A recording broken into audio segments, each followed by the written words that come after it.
27/3/2025 குரோதி வருடம் பங்குனி மாதம் 13ஆம் தேதி வியாழக்கிழமை. இன்றைய நாளிற்கான ராசி பலன்கள். மேஷம் தாமதம் ஏற்படும். ரிஷபம் கீர்த்தி உண்டாகும். மிதுனம் பிள்ளைகளின் ஆதரவு உண்டு. கடகம் இன்பம் நிறைந்த நாள். சிம்மம் வெற்றி உண்டாகும். கன்னி பணிவு நிறைந்த நாள். துலாம் நன்மை உண்டாகும். விருச்சகம் மேன்மை நிறைந்த நாள். தனுசு தெளிவு நிறைந்த நாள். மகரம் ஜெயம் உண்டாகும். கும்பம் கவலைகள் உங்கள் விட்டு எப்பொழுதும் போவதில்லை. மீனம் பணவரவு உண்டு. கடகராசிக்கு சந்திராஷ்டமம். கடகராசி நேயர்களே, இன்றைய நாள் முழுவதும் உங்களுக்கு சந்திராஷ்டமம் உள்ளதால் எந்த விதமான புது முயற்சியை மேற்கொள்ளாதீர்கள். வெளியூர் பயணத்தை கண்டிப்பாக தவிர்ப்பது நல்லது. அதே போல் வெளியே செல்லும் பொழுது உங்களுடைய விலை உயர்ந்த பொருட்களை கண்டிப்பாக பாதுகாப்பாக வைத்துக் கொள்ளுங்கள்.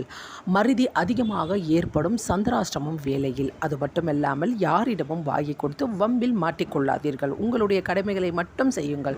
இறை வழிபாட்டை மேற்கொள்ளுங்கள். நந்திகேஸ்வரர் வழிபாடு